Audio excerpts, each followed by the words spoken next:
ये खबर KR मंगलम university द्वारा प्रस्तुत की गई है। आपको खासकर बीजेपी सरकार की आइडियोलॉजी राइट विंग के साथ बहुत जोड़ा जाता है। मैं स्कूल और कॉलेज में था तो एक ही इकोसिस्टम था, वो था कांग्रेस। एक ही इकोसिस्टम था, वो था गांधी परिवार। गांधी परिवार हमें लार्जर देन लाइफ लगता था। हमने 60 साल तक एक ही विचारधारा को फॉलो किया। सुधीर जी, आजकल ना एक टर्म है, मैं राष्ट्रवादी पत्रकार। जब से मोदी सरकार आई है उसके बाद से ये इस शब्द का आविष्कार हुआ है। तो जैसे आप सोचिए कि राष्ट्रवाद को बीजेपी के साथ जोड़ दिया गया है, उस समय लिबरल थिंकिंग को कांग्रेस के साथ जोड़ दिया गया था। सरकार को लोकतांत्रिक देशों में इतना बदनाम कर दिया जाता है कि सरकार जब अपनी बात कहती भी है तो लोगों को उसमें एजेंडा नजर आता है। हम अपनी माइथोलॉजी की कथाओं को लेकर के भी गेमिंग की दुनिया में नए नए खेल ले जा सकते हैं।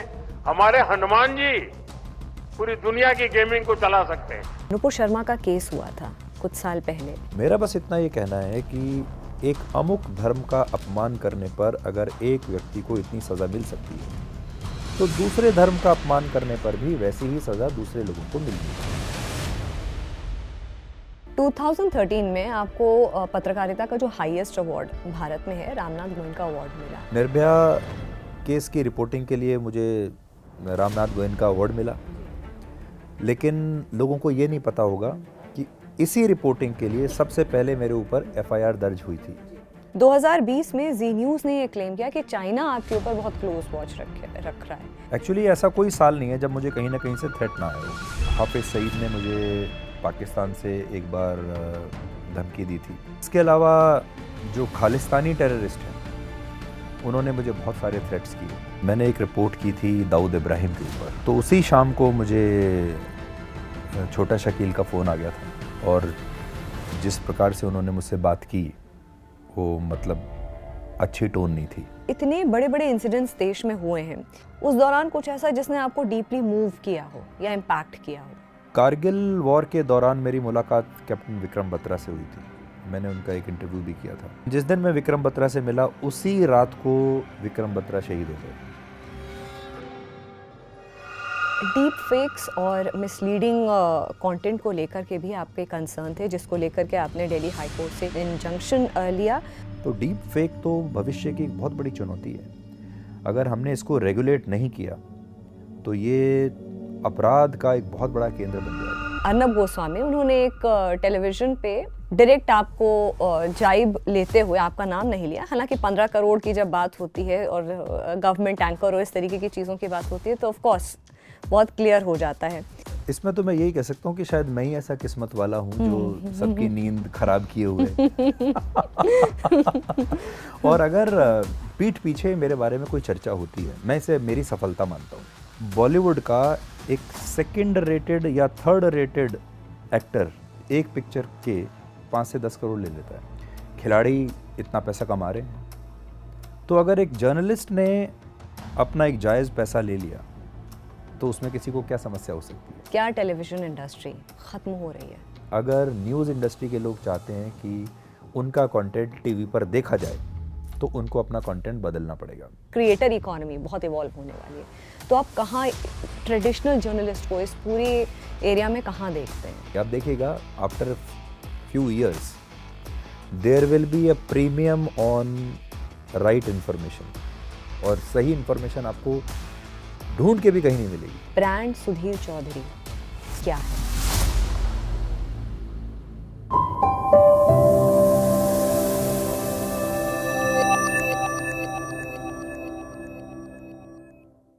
नमस्कार, जागरण मंथन में आप सभी का स्वागत है। मैं हूं स्मृति रस्तोगी। हमेशा की तरह आज भी एक बहुत प्रोमिनेंट, एक वेल नोन फेस हमारे साथ मंथन पर है, मंथन करने के लिए।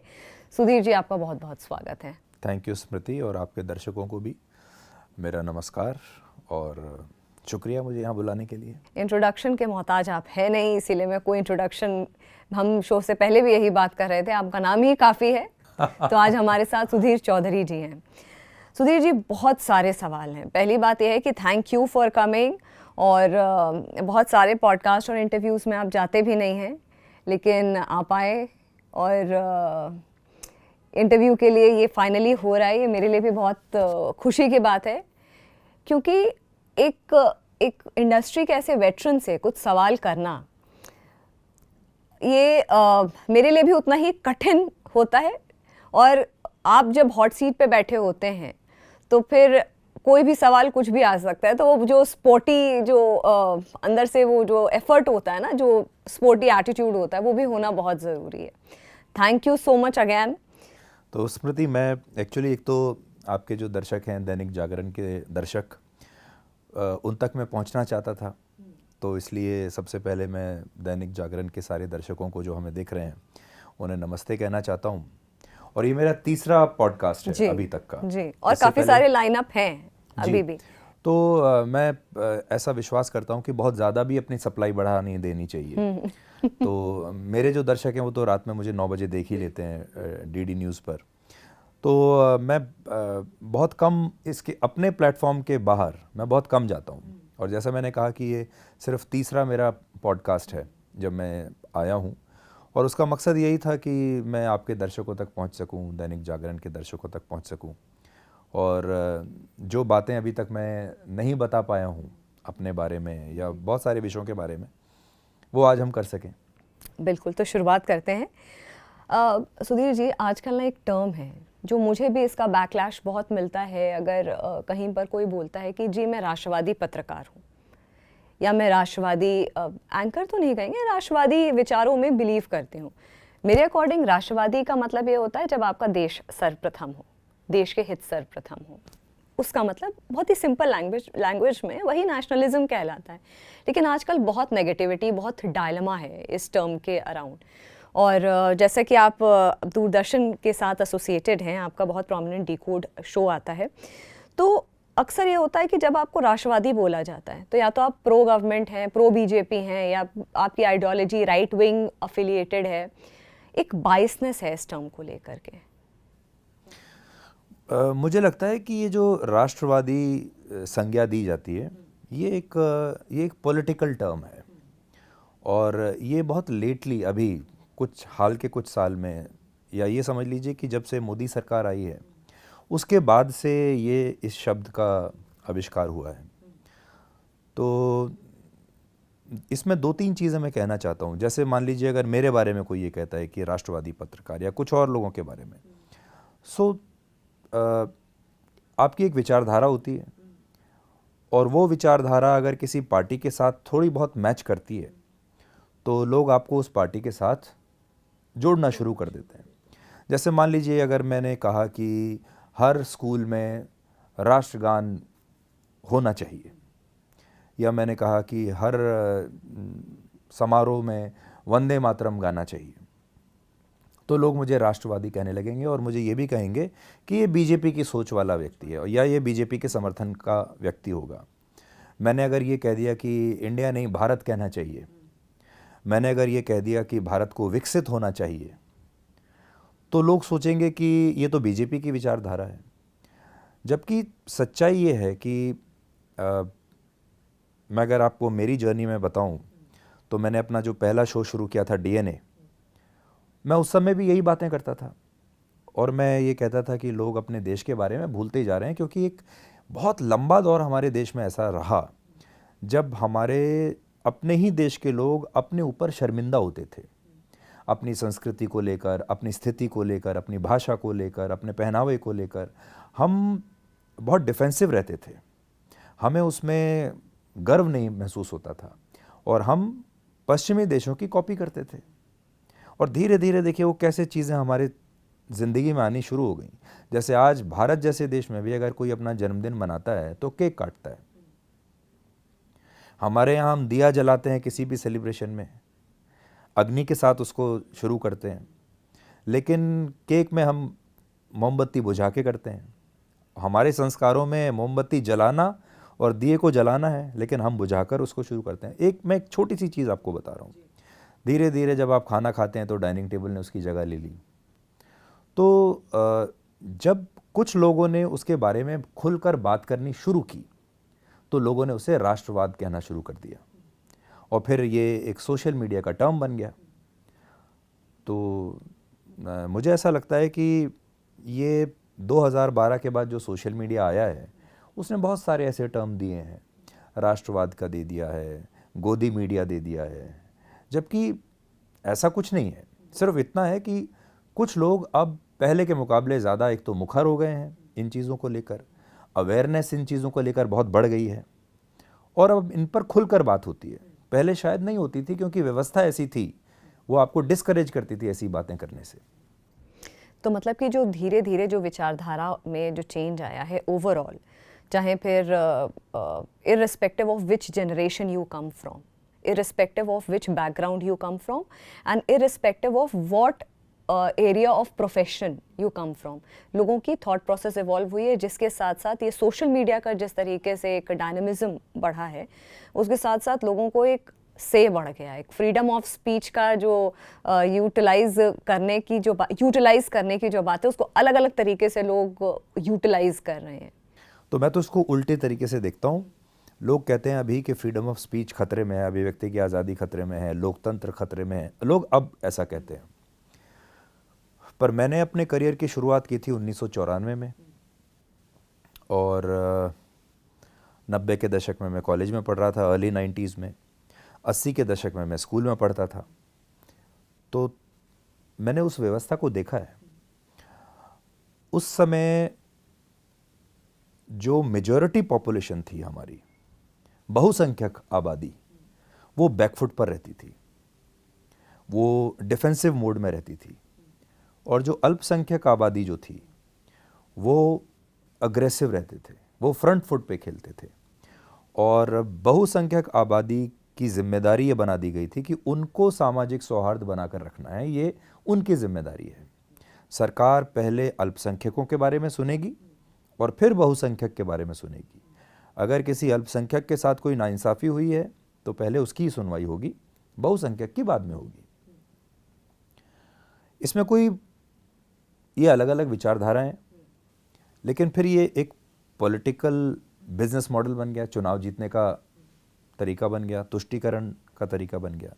तो मुझे ये याद है कि जब हम स्कूल में पढ़ते थे या जब हम कॉलेज में पढ़ते थे तो इस तरह की बात करना जो आज हमारे यहाँ हम करते हैं, उस समय इसे बड़ा ही नॉन फैशनेबल माना जाता था, और अगर आप ऐसी बात करेंगे तो शायद आप आउटकास्ट करार कर दिए जाएंगे। ये फ़ायदे का सौदा नहीं था। ये वही दौर है जब वामपंथ भी बहुत एक फैशन में, ट्रेंड में था। बिल्कुल। तो वामपंथ फैशन में था, वो उस प्रकार की जो क्रांति होती है वो फैशन में थी। तो पत्रकारिता में भी बिल्कुल यही था। तो मान लीजिए अगर मैं उस विचारधारा का जब पूरा सिस्टम ही वैसा है और मैं उसमें अगर एंट्री करना चाहता हूँ तो बहुत बहुत परेशानी होती थी। और मुझे मेरा समय याद है जब मैं पत्रकारिता में आ रहा था, उस समय भी व्यवस्था ऐसी ही थी। तो उस समय जो पूरी सोच थी वो बिल्कुल उस सोच का एक कांग्रेसीकरण हो चुका था, जिसे आज हम कहते हैं कि लिबरल, जिसको हम सोच कहते हैं। तो जैसे आप सोचिए कि राष्ट्रवाद को बीजेपी के साथ जोड़ दिया गया है, उस समय लिबरल थिंकिंग को कांग्रेस के साथ जोड़ दिया गया था। और लिबरल थिंकिंग का मतलब ये था कि अल्पसंख्यक का तुष्टीकरण वो फैशनेबल है, आप उनके त्यौहार पहले मनाइए, अपने बाद में मनाइए। और वही चीज़ चलती चली आ रही है तब से लेकर अब तक। तो उस व्यवस्था को टूटने में मुझे लगता है लगभग 60-70 वर्ष लगे। उसके बाद से हम मेंटली लिबरेट हुए हैं। अब हमें धीरे धीरे आज़ादी मिलनी शुरू हुई है। अब हम दोनों पक्षों को देखते हैं। अब वो जो दबा हुआ बहुसंख्यक था, वो जो कुंठित था, अब उसकी कुंठा बाहर निकल रही है। अब वो क्या चाहता है? वो ये नहीं चाहता कि वो डोमिनेट करे, वो ये चाहता है कि मैं बहुसंख्यक हूँ, मुझे भी उतने ही अधिकार दे दीजिए जितने अल्पसंख्यक को दिए हुए हैं। अभी भी वही है, अभी भी लड़ाई यही है कि सबका बराबर अधिकार होना चाहिए, चाहे आपकी जाति कुछ भी है, चाहे आपका धर्म कुछ भी है। सब इस देश के नागरिक हैं, सबको समान अवसर मिलने चाहिए, समान अधिकार होने चाहिए। अगर अभिव्यक्ति की आज़ादी है तो सबके लिए समान रूप से होनी चाहिए। आपके दोनों पॉडकास्ट मैंने देखे, मैंने प्रयास ये किया है सुधीर जी कि कोई भी ऐसा सवाल या कोई भी ऐसी टॉपिक ना हो जो रिपीटेटिव हो, क्योंकि दोनों ही जो अभी तक के आपके पॉडकास्ट हैं एक दूसरे से बिल्कुल जुदा हैं। तो तीसरा भी पॉडकास्ट ये मेरी पूरा प्रयास है कि वो कोई भी ऐसे सवाल ना हो जो रिपीट हो, कुछ नया निकल करके सामने आए। आपने 1994 में अपना करियर शुरू किया, जी के साथ शुरू किया, सहारा समय में उसके जो फाउंडेशन है उसको शुरुआत करने में एक बहुत अहम भूमिका रही। फिर से आपने जी, फिर आज तक बहुत बड़े प्राइवेट मीडिया हाउसेस के साथ आपने अपना बहुत वक्त निकाला। फाइनली आप दूरदर्शन के साथ जुड़े। प्राइवेट चैनल्स में जो एडिटोरियल मैंडेट होती है वो अमूमन क्या वो 90% या मोस्टली टीआरपी ड्रिवन होती है, कि ऐसा कुछ जिससे टीआरपी आए, क्योंकि बहुत सारे फैक्टर्स होते हैं जो न्यूज़ चैनल को चलाने होते हैं, प्राइवेट प्लेटफॉर्म को चलाने होते हैं। लेकिन दूरदर्शन की अगर मैं बात करूं तो क्या डिफरेंस है एडिटोरियल मैंडेट का, एक प्राइवेट चैनल, एक प्राइवेट मीडिया हाउस और एक पब्लिक ब्रॉडकास्टर? देखिए, जब आप किसी प्राइवेट संस्थान के साथ काम करते हैं या प्राइवेट न्यूज़ चैनल के साथ, ये एक बिज़नेस है, ये एक व्यवसाय है, उसकी एक बैलेंस शीट बनती है। और मैंने प्राइवेट न्यूज़ चैनल में लगभग हर पोजीशन पर काम किया है, सबसे जूनियर पोजीशन से लेके एट द टॉप में रहा हूँ। तो मैंने वहाँ रिपोर्टिंग भी की है, मैं ब्यूरो चीफ भी बना, एडिटर भी बना, एडिटर इन चीफ भी बना, एंकर भी बना और सीईओ भी बना। मैंने उसके बिज़नेस साइड को भी देखा है और मैंने एडिटोरियल साइड को भी देखा है। पर आज मैं आपको ये बता सकता हूँ कि it's all about your balance sheet, it's all about your profit and loss. और वहाँ पर किसी भी प्राइवेट न्यूज़ चैनल हो या अखबार हो, खबर का सिलेक्शन इस बात पर होता है कि आपकी व्यूअरशिप कितनी आएगी। डिजिटल में अगर सोचेंगे तो व्यूज़ कितने आएंगे, और टीवी के बारे में सोचेंगे तो टीआरपी कितनी आएगी, और उसको हम कैसे बेच सकते हैं, और उस खबर को बेच के हम कितना पैसा कमा सकते हैं, कैसे हम खर्चे अपने कम कर लें और कैसे मुनाफा बढ़ाते जाएं। मूल रूप से इसी सिद्धांत पर कोई भी प्राइवेट कंपनी ऐसे ही काम करती है, चाहे वो चॉकलेट बनाती हो, कपड़े बनाती हो या न्यूज़ बनाती हो। सो न्यूज़ इज़ अ कमोडिटी। जो लोग प्राइवेट न्यूज़ चैनल्स में काम करते हैं वो इस बात को जानेंगे और वो समझते भी होंगे। लेकिन बाहर जो दर्शक है उसे कई बार ये गलतफहमी हो जाती है कि न्यूज़ एक फ्री की चीज़ है। वो न्यूज़ को उस फिर जिम्मेदारी के साथ भी जोड़ने लगते हैं, जबकि जो ब्रॉडकास्टर है वो उसको एक कमोडिटी की तरह आपके सामने पेश कर रहा है और उसके लिए वो आपसे पैसा ले रहा है।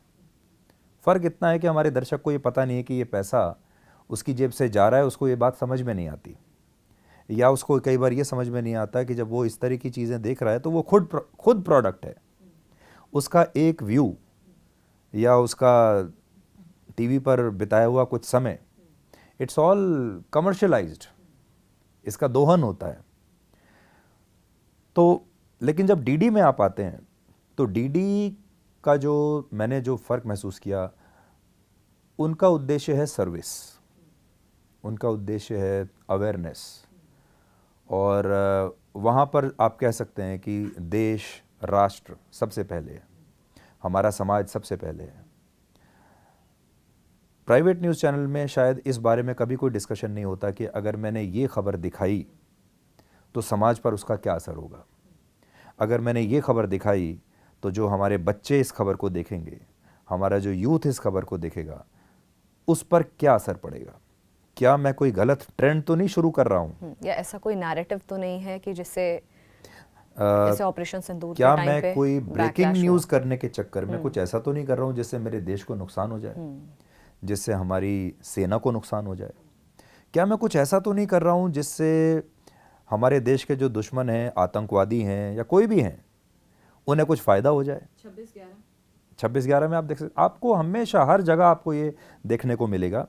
आप कारगिल वॉर देख लीजिए, जब मैं कारगिल वॉर जब हो रहा था तो मैंने कवर किया था कारगिल वॉर को, तो उस समय जो मंशा होती है कवर करने की वो ये होती है कि मैं कोई ना कोई खबर मैं ब्रेक कर दूं, और उस खबर को ब्रेक करने से क्या हमारी अपनी सेना को नुकसान हो सकता है, ये ज़्यादातर लोग सोचते भी नहीं हैं।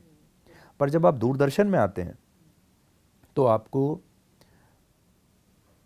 पहला डिस्कशन पॉइंट ही ये होता है कि अगर मैं ये खबर दिखाता हूँ तो इसका असर क्या होगा। पहला डिस्कशन ये नहीं होता कि इसकी टीआरपी क्या आएगी या इसके व्यूज़ कितने आएंगे और मैं इससे कितना पैसा कमाऊँगा।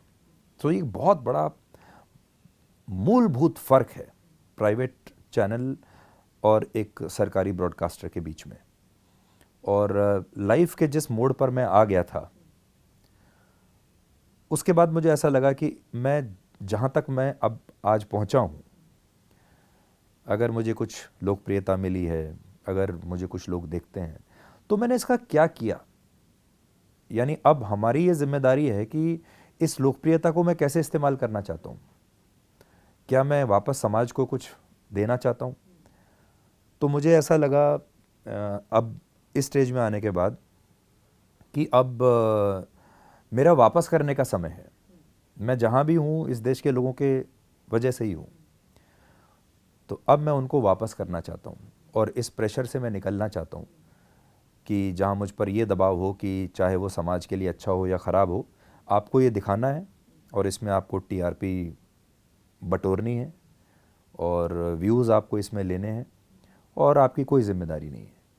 तो अब मैं उस ज़िम्मेदारी की तरफ आना चाहता हूँ और अब देखते हैं ये आगे की जो यात्रा है ये कैसी रहती है। बट ये सेटिस्फाइंग बहुत है, ये आपको एक संतोष देती है और आगे चलकर जब अपनी ज़िंदगी के और अगले पड़ाव पर मैं जाऊँगा तो मैं हमेशा ये सोचता हूँ कि मैं कभी अपने आप से मैं सोचूंगा, पूछूंगा कि मैंने क्या किया, जो मुझे सफलता मिली उसको मैंने कहाँ इस्तेमाल किया, तो उसका जवाब मेरे पास होना चाहिए।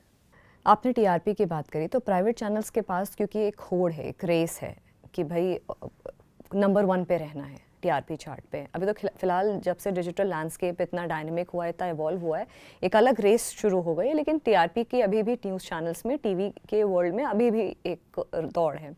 ऐसे में पैसे को लेकर के, कमर्शलाइजेशन को लेकर के एक अपना एक चैलेंज बना रहता है। हर महीने, हर साल वो बैलेंस शीट्स की आपने बात की, लेकिन दूरदर्शन वहीं पे एक सरकारी पैसा, एक ऑटोनमस बॉडी है, एक सरकारी पैसा, इसीलिए शायद उसके ऊपर इतना प्रेशर नहीं है, इसीलिए वो सर्विस और नेशन फर्स्ट इसीलिए सोच पाता है क्योंकि पैसे की दिक्कत नहीं है। इस बात से आप अग्री करते हैं? अपने अपने उद्देश्य की बात है कि आपने कोई संस्थान जब शुरू किया तो किस उद्देश्य के साथ किया, आपका थीम क्या है और आप अपनी क्या पहचान बनाना चाहते हैं। और मैं आज भी ये कहता हूँ कि प्राइवेट सेक्टर में भी बहुत काम किया जा सकता है और अगर आप जिम्मेदारी के साथ अच्छा कंटेंट दिखाएं तो सामाजिक जिम्मेदारी और पैसा दोनों साथ साथ आ जाते हैं। देखिए, पैसा बुरी चीज़ नहीं है, पैसा कमाना बुरी बात नहीं है, लेकिन आप अच्छा काम करके शुद्ध चीज़ देकर भी आप पैसा कमा सकते हैं और मिलावट का सामान देकर थोड़ा सा और ज़्यादा पैसा कमा सकते हैं। तो मुझे ऐसा लगता है कि शुद्ध चीज़ देकर बाज़ार में थोड़ा कम प्रॉफिट भी हो तो उसे कमा लेना ठीक रहता है। तो यस, डीडी के ऊपर, दूरदर्शन के ऊपर, क्योंकि एक सरकार की छत्र छाया रहती है, उन्हें इस बात की चिंता नहीं करनी है कि फ़ंड कहाँ से आएंगे। कोई प्राइवेट प्रमोटर होता तो रातों रात 50% स्टाफ को निकाल सकता है, कॉस्ट कटिंग कर सकता है। वो सब समस्याएं यहाँ पर नहीं है। लेकिन तो भी मैं ये कहूँगा कि प्राइवेट न्यूज़ चैनल में भी अगर आप चाहें कि मुझे जिम्मेदारी निभानी है और क्लीन जर्नलिज्म देना है और अच्छा काम करना है तो किया जा सकता है और लोग उसको ज़रूर देखेंगे। लेकिन वो बहुत मुश्किल रास्ता है, उसको अटेम्प्ट करना बहुत मुश्किल है, उसमें बहुत मेहनत लगेगी और बहुत सारा वक्त लगेगा। इतना वक्त प्राइवेट प्रोमोटर्स के पास नहीं होता। वो पैसा लगाते हैं जब तो इस बिज़नेस प्लान के साथ लगाते हैं कि मैंने इतना पैसा लगाया तो अगले साल कितना मुझे वापस मिलेगा और कैसे मेरा प्रॉफिट आगे आगे बढ़ेगा। तो अगर आप बोर्ड रूम में बैठकर एक पावर पॉइंट प्रेजेंटेशन और बैलेंस शीट के साथ समाज को बदलने के लिए निकलेंगे तो वो थोड़ा सा मुश्किल होगा। It has to be 50-50। आपको अपनी सामाजिक जिम्मेदारी भी समझनी पड़ेगी और ये भी देखना पड़ेगा कि अगर मेरे पास 1000 लोगों का स्टाफ है, 2000 लोगों का स्टाफ है, तो उनकी सैलरी भी देनी है। ये भी एक सच्चाई है। आपने इतने सारे लोगों को रख लिया, उनकी सैलरीज कहाँ से आएंगी? ये दफ्तर का खर्चा कहाँ से आएगा? जब आप ग्राउंड पर जाते हैं रिपोर्टिंग करने के लिए, उसमें खर्चा लगता है, पैसा लगता है। और दुर्भाग्य ये है कि हमारे देश में आज भी लोग न्यूज़ को एक फ्री कमोडिटी समझते हैं। उनको लगता है ये फ्री है और लोग उसको देखने के लिए पैसा खर्च नहीं करना चाहते। इसलिए भी एक बड़ा कारण है कि हमारे देश में जो न्यूज़ का जो स्तर है वो वैसा नहीं है जैसा कि होना चाहिए था, जैसा कि दूसरे देशों में है। दूसरे देशों में news is a paid commodity और वहाँ लोगों को ये गलतफहमी नहीं है कि जो न्यूज़ है ये सिर्फ एक सोशल सर्विस है। तो लोग न्यूज़ के ऊपर पैसा खर्च करते हैं, सब्सक्रिप्शन लेते हैं और फिर क्वालिटी न्यूज़ देखते हैं। इसीलिए आप देखेंगे कि पश्चिमी देशों में जो न्यूज़ का स्केल है वो बहुत बड़ा है। वहाँ रिपोर्टिंग करने के लिए हेलीकॉप्टर्स इस्तेमाल होते हैं जो आप यहाँ सोच भी नहीं सकते। तो एक बहुत बड़ा फ़र्क है, पूरे सिस्टम का ही है, व्यवस्था का है। सुधीर जी, ये जो गठन हुआ था दूरदर्शन का वो प्रसार भारती के अंडर में, जैसे कि मैंने बोला भी, एक ऑटोनमस बॉडी के रूप में हुआ था। लेकिन अक्सर क्या होता है कि गवर्नमेंट माउथ पीस, क्योंकि आपने कहा भी कि सरकार की छत्रछाया भी रहती है, फंडिंग भी सरकार देती है, तो अक्सर एक गवर्नमेंट माउथ पीस की तरह दूरदर्शन को देखा जाता है। किस हद तक ये बात आप सही इसको है? एक आरोप की तरह लेते हैं या आप इसको किस रूप में लेते हैं, ये सोचने वाली बात है। मैं आपको इसका एक बिल्कुल एक अलग स्पिन देता हूँ। सरकार का पक्ष, कोई भी काम सरकार क्यों कर रही है, ये उस देश की जनता के लिए जानना बहुत ज़रूरी है। मैंने ऑपरेशन सिंदूर शुरू किया, मान लीजिए, क्यों किया, मेरा कारण क्या था, ऑपरेशन सिंदूर के दौरान हमें कितनी सफलता मिली, हमारी स्ट्रैटेजी क्या थी, बाद में क्या हुआ, ये सरकार का पक्ष है और ये सरकार ही बता सकती है और कोई नहीं बता सकता। इसी प्रकार से कोई भी काम अगर सरकार ने आज किया है तो हर थिंकिंग के पीछे, हर फैसले के पीछे सरकार का एक पक्ष है जो प्राइवेट न्यूज़ चैनल्स और मीडिया दिखा भी सकता है, नहीं भी दिखा सकता, उसकी चॉइस है। आज हमने ये सोचा कि मैं जो आरोप लग रहे हैं वो मैं ज़्यादा दिखाऊंगा और सरकार का पक्ष नहीं दिखाऊंगा, तो वो इम्बैलेंस हो जाएगा।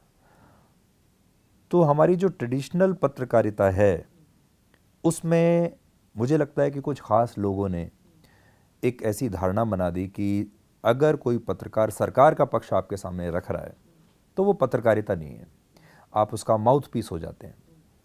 मैं उसको ऐसे सोचता हूँ कि किसी भी स्थिति के दो आईने होते हैं,